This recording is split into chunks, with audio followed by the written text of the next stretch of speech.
이슈의 중심에 있는 인물을 만나 이야기를 나눠보는 3라운드 불편한 인터뷰. 오늘은 지난달 취임한 방윤혁 한국탄소융합기술원장을 모시고 전라북도 탄소산업의 현재와 미래에 대해 이야기 나눠보겠습니다. 네, 원장님 어서 오세요. 안녕하세요. 예, 오늘 인터뷰어로는 최인정 전 도의원님 나와주셨습니다. 예, 안녕하세요. 네, 원장님 일단은 취임을 축하드리고요. 예, 감사합니다. 예, 인터뷰 시작하기 전에 탄소산업에 대해서 좀 짧게 좀 여쭈려고 해요. 사실 탄소산업이라는 말은 저희가 오래 들어왔지만 일반 도민들에게는 좀 생경합니다. 탄소산업의 전라북도의 현 주소라든지 현재 상황에 대해서 좀 짧게 이야기해 주시죠. 예, 탄소산업이라는 자체가 사실은 전라북도가 만들었습니다. 아, 예. 예, 전라북도로부터 시작이 되어서 사실은 우리나라 전체에 퍼져갔다고 보시면 됩니다. 네. 그래서 상당히 전라북도가 큰 역할을 했던 부분이었습니다. 또한 그 대통령께서도 100대 공약 사업에 전북을 탄소섬유의 메이커로 만들겠다는 게 또 들어가 있는 지금 현재의 상태입니다. 알겠습니다. 근데 물론 소재 산업이라는 특성 때문에 일반 그 소비자들에겐 잘 와닿지 않는 측면도 있겠지만 또 전라북도민 입장에서는 아직까지 말에 비해서는 가시화된 성과가 없으니까 좀 멀게 느껴진다는 측면도 있을 것 같거든요. 그런 측면에서 오늘 그 최 교수님께서 질문 좀 부탁드리겠습니다. 그 도민들의 시선에서 질문을 좀 드릴게요. 한국GM 군산공장이나 그다음에 현대중공업 군산조선소로 인해서도 잃어버린 일자리들이 1만여 개가 넘습니다. 전북 수출의 약 20%도 굉장히 급감했고요. 근데 이런 부분에서 상대적으로 탄소에 이제 거는 기대심이 굉장히 커집니다. 그런데 주위에서 굉장히 우려가 많이 있어요. 탄소 과연 많은 일자리를 창출해낼 것이냐. 그렇다면 탄소가 과연 가격 경쟁력이나 일반 산업에 있어서 융복합 소재로서의 경쟁력은 있을 것이냐. 이제 그런 부분들에 대한 걱정을 가장 많이 하거든요. 사실은 그 탄소라는 부분이 일반적인 전자제품과 달리 완제품을 만드는 제품은 아닙니다. 단순히 소재로부터 출발하기 때문에 또 소재 산업은 특히 이 성장을 하는데 상당한 기간이 좀 필요합니다. 과일을 따기까지는 그 소재가 중간재로 가고 중간재가 부품 산업으로 가고 이런 어떤 퍼져가는 어떤 텀이 좀 필요한 부분은 사실입니다. 그 부분이 10년이라면 사실 길기도 하지만은 다른 어떤 그 선진국에 비해서 보면 일본이나 독일 같은 경우에는 한 40년 정도의 기간이 걸렸습니다. 사실은 10년이라는 세월이 조금 기다릴 필요는 조금 있다고 저는 판단이 됩니다. 조금만 더 기다리시면 좋은 열매를 맺지 않을까 저는 판단을 합니다. 그러니까 가격 경쟁력이 낮기 때문에 그런 부분들은 높일 수 있는 방법이 무엇인지는 우리 기술원 원장님으로서 대책이 있으신지도 한번 물어보고 싶어요. 가장 먼저 이렇게 이끌어가는 게 이 양으로 이끌어가야 됩니다. 그래야 양이 올라갈 경우는 가격은 틀림없이 떨어집니다. 가격 경쟁력의 문제가 생산하는 양이 적기 때문이라고 말씀을 하시는 거예요? 그 부분이 큰 부분입니다. 그게 전적인 부분은 아니지만은 초기에 예를 들어드리겠습니다. 초기에 탄소섬유에 만들더라도 10년 전에 가격이 얼마였냐면 키로당 35불대였습니다. 근데 지금 글로벌 가격이 한 20불대 초반까지 내려왔습니다. 자동차에 들어가기 위한 가격이 한 12불, 13불대면 철과 경쟁력이 있다고 봅니다. 그래서 앞의 역사를 보면은 내려오는 속도로 봐서는 어느 정도 4, 5년 지나면은 그게 부합하는 가격의 기술이 나올 거라고 저는 판단을 합니다. 세계 시장들을 보면 우리 대한민국이 석권하는 바는 굉장히 극히 드물거든요. 그렇다면 그 국제 시장에 대한 가격 경쟁력도 맞지 않고 또 우리 내수 시장에 대한 가격 경쟁력도 맞지 않다라는 거죠. 그래서 제가 드리고 싶은 질문은 이것을 응용하는 우리 전라북도 도내의 탄소 융합 소재를 다루는 기업들의 경쟁력과도 이거는 굉장히 정비례하거든요. 이런 부분들을 탄소융합 기술원의 원장님으로서 어떠한 부분들의 문제를 풀어나가야만이 이 소재에 대한 가격 경쟁력도 좀 낮추고 그리고 이를 통해서 도내 기업들이 활발하게 생산력을 가지면서 도내 일자리 창출도 가능하고 또 그것이 결국은 셋으로 돌아와서 전북의 경기에 이바지할 수 있다라는 그런 대책들을 세웠을 거 아닙니까? 그런 것들을 좀 듣고 싶어요. 이 소재 기업은 보통 만들어내는 기업이 어떤 엔지니어링 기업이기 때문에 대기업들이 주로 합니다. 이게 많은 투자가 나기 때문에 그래서 기업이 활성화되기 위해서는 그 소재를 가지고 중간재를 만들고 부품을 만드는 산업이 발전을 해야 됩니다. 탄소 융합 기술원의 경우에도 연구 분야를 소재를 개발하는 것도 중요하지만 그것보다 더 역량을 기울이고 있는 부분이 그런 어떤 가공 공정의 기술을 개발할 때 포커스를 맞추고 있다는 것입니다. 예, 좀 두 가지 이야기 해주셨는데 하나는 양산을 할 수 있는 체제가 갖추어지면 가격 경쟁력이 생길 거라는 말씀 하나가 있었고, 예. 그다음에 이제 대기업이 생산하고 나면 그 인접 분야의 중소기업이 활성화돼서 단가를 맞추려면 가공 공정에서의 기술에 대한 연구 개발이 이루어져야 된다. 두 개가 합쳐져야 돼요. 이 두 가지가 다 필요하시다는 말씀이죠. 그렇습니다. 그런데 이제 이게 문제점이 계속 나오는 것이 무엇이냐면 한국탄소기술연구원이 많은 기술력을 가지고 효성과 공동 투자를 해서 기술을 개발하기 시작합니다. 7, 8년 전 벌써 됐을 거예요. 제 기억에 T500과 T700을 독립적으로 생산할 수 있는 기술력을 갖추었고요. 그런데 그것이 도내 기업에게 무슨 이득이 되었냐라는 거예요. 효성의 기술력과 네. 뭐 효성의 생산 기술만 키워준 것이 아니냐.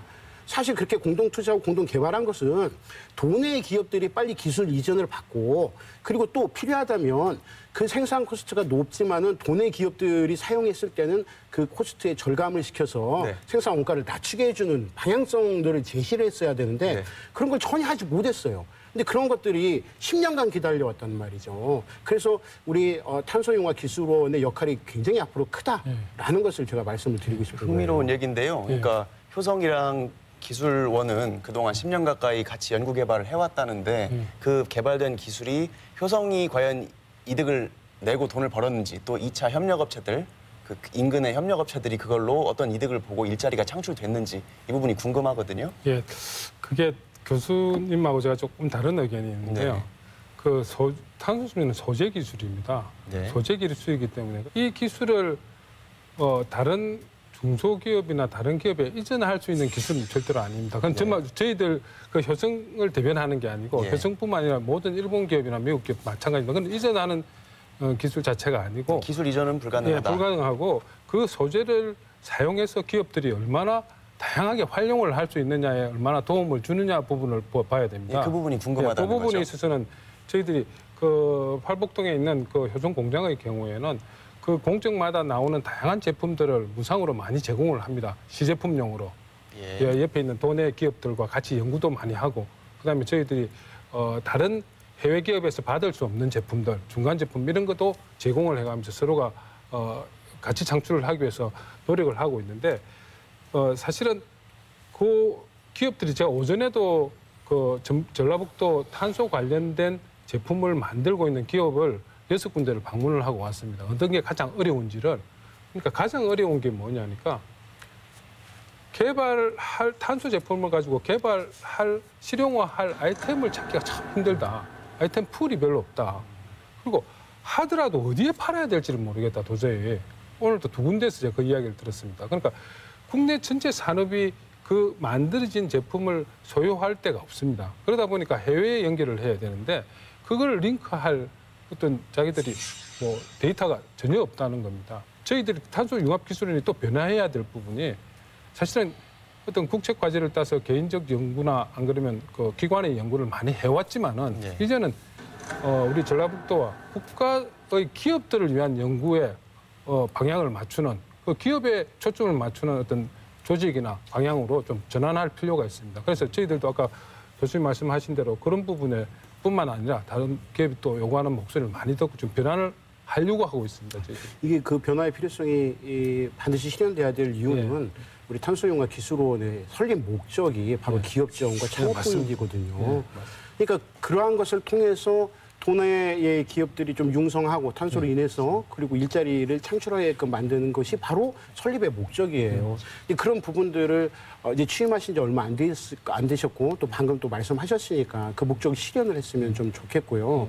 과거에는 이렇게 산단만 만들어 놓으면 지역에 기업이 다 들어올 거로 판단을 합니다. 예. 그래서 탄소 그 융합기술은 앞에 보면은 전주 탄소 국가단지가 결정이 되어서 아마 조성이 되어서 거기서 들어올 업체 의향서를 받은 걸로 알고 있습니다. 제가 오기 전에 그때 예. 한 130여 개가 들어오는 예, 걸로 예. 의향서를 내었지만 그건 의향서입니다. 단순히.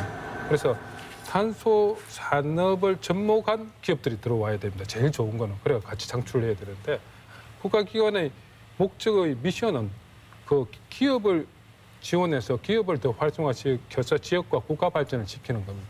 그 기업의 의향서 개수가 중요한 게 아니고 제대로 된 기업에게 제대로 지원을 해서 제대로 그게 안착할 수 있을 때까지 노력하기 위한 변화를 시도하려고 하고 있습니다. 아까 그 부분 중에 또 중요한 말씀을 하신 게 저희 기술은 이름도 한국 탄소 융합 기술원입니다. 그래서 탄소만을 가지고 자꾸 논하게 되면은 그 가치가 떨어질 수가 있습니다. 그래서 다른 거와 융합을 하고 복합화 시킬 때 새로운 또 실용화 기술이 나올 수도 있고 그런 부분에도 저희들이 좀 유심히 들여다볼 생각입니다. 그래서 그쪽에 그 지역에 진짜 한국의 실리콘밸리가 될 수 있도록 저희들이 한번 기초 체력을 한번 바꾸어 보도록 하겠습니다. 근데 제가 그렇게 도민의 한 사람으로서 자꾸 기술 이전이나 기업 지원 또 그 탄소의 첨단 소재뿐만이 아니라 네. 전북이 앞으로 치고 나가야 될 일은 사실 전북이 국내에서 최초로 시작했어요. 네, 기여도 굉장히 커요. 그렇다면 전북에 많은 업체들이 입주를 해야 되고 또 기존에 있었던 기업들이 그 생산성을 독차지해야 된다고 저는 생각을 해요. 왜 그러냐면은요. 생산 단위의 업체들의 종사하는 직원들은 예를 들어 효성이 연간 2,000톤을 생산을 해요. 굉장히 국내에서 큰 생산이거든요. 그런데 직원을 몇 명인지 조사해보니까 150명이에요. 네. 얼마 이 일자리 창출을 못 해낸다라는 거예요. 네. 결국은 이 생산된 탄소 소재를 통해 가지고 많은 다양한 산업 분야에다 적용을 시키는 업체들이 결국은 일자리를 만들어내고 생산력도 훨씬 커진다라는 거죠. 그것이 바로 전북의 내수 경기에 이바지할 수 있을 것이고요.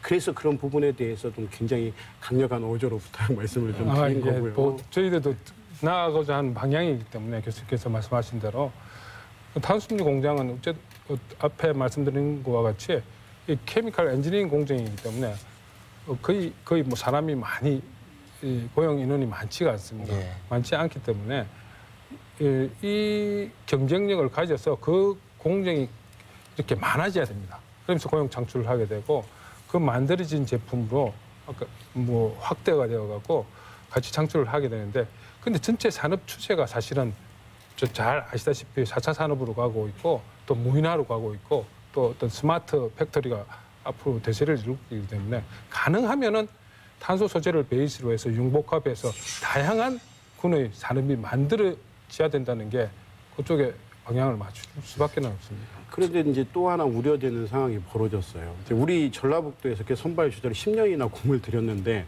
경북이 이제 경산이나 구미나 대구 같은 경우가 우리 탄소 해야겠다. 탄소 소재는 전북의 것만이 아니다. 우리도 해야겠다라고 발언을 하고 또 생산에 대한 체제를 준비를 하고 있거든요. 근데 사실은 거기에 적용할 만한 기업들이 더 훨씬 많이 있습니다. 우리 전라북도보다. 자본도 훨씬 많이 있고요. 사실상. 거기에서 후발주자로 시작하지만 응용의 면에서는 훨씬 더 빠르게 생산성에 접근할 수 있다라고 생각을 해서 그동안 우리가 공들여 온 것이 이게 또 헛발질하는 거 아닌가라는 우려도 들거든요. 그런 것들은 어떻게 대비해 나가실까요? 그 부분은 탄소 산업이라는 게 지역적인 산업이 아니고 국가적인 산업이라고 저도 판단을 합니다. 그래서 어떤 지역 갖고 계속 논쟁을 펼치다 보면은 이게 저는 문제가 있다고 판단합니다. 그래서 일단은 탄소 산업이 진짜 우리 대한민국에서는 아직도 성장의 단계도 아닙니다. 거의 전 세계는 연 성장을 한 12%씩 하는데 저희 대한민국은 한 2%에서 3%밖에 아직 성장을 못 하고 있습니다. 그래서 가능한 한 전체 우리 국가 내가 다 뭉쳐야 됩니다. 이 산업 자체 파이를 키우기 위해서는 그런 측면에서는 서로가 협력을 해야 됩니다. 그쪽에서 원하는 부분을 예를 들어서 자동차를 할 때 기존 뭐 부품에 적용을 해보겠다. 조금만 변화시키가 그런 부분은 너네들이 한번 해봐라. 우리는 그 대신에 아직 하지 않은 전기자동차를 이쪽으로 가지고 오겠다. 아까 드린 말씀이 결국 소국 내는 이런 거였어요. 국가가 지역을 균형 있게 발전시키는 책무를 분명히 가집니다. 그런데 이제껏 산업 기반 사업들은 영남 쪽에 중심을 많이 뒀었거든요. 잘못된 일이죠. 어떻게 보면 국가의 직무유기나 마찬가지예요. 이제 전라북도가 탄소 산업을 중심으로 해서 경제 성장을 이루려고 노력을 하고 있을 때에는 겹치지 않은 방향에서 이제 제품의 다양화, 아까 복합 소재에 대한 다양화를 통하되 그것이 겹치지 않고 서로 간의 경쟁이 되지 않도록 국가의 조정력, 정치의 조정력이 필요할 때라고 생각이 돼요. 그러한 부분들을 영남이 이제 시작한다고 하니까 우리 전라북도가 같이 많이 협의해서 또 그 가운데 탄소 융합 우리 기술원에서 제안들을 많이 해가지고 국가가 그런 조정 능력을 가질 수 있도록 또 협의가 잘 될 수 있도록 상생할 수 있는 방안들을 내주셨으면 좋겠고요. 예, 그래서 저희들도 허브의 역할은 해야 됩니다. 저희들이 리딩을 하는 역할은 하되 그리고 잘하는 각 지역의 어떤 역량을 가진 기관들이 많이 있습니다. 각 지역에 산포가 되어 있습니다. 그거를 결집시키는 역할도 또한 탄소기술은 해야 될 부분입니다. 그래서 그런 부분으로 해서 저희들도 협력하는 체계를 가지고 있습니다. 오늘 벌써 마무리할 시간이 됐는데요. 예. 마지막으로 원장님이 전라북도 탄소 산업에 대해서 또 기술원의 역할에 대해서 향후 계획 간단하게 말씀해 주시죠. 저희 한국탄소융합기술원의 미션은 기업을 지원하고 기업을 발전시키는 겁니다.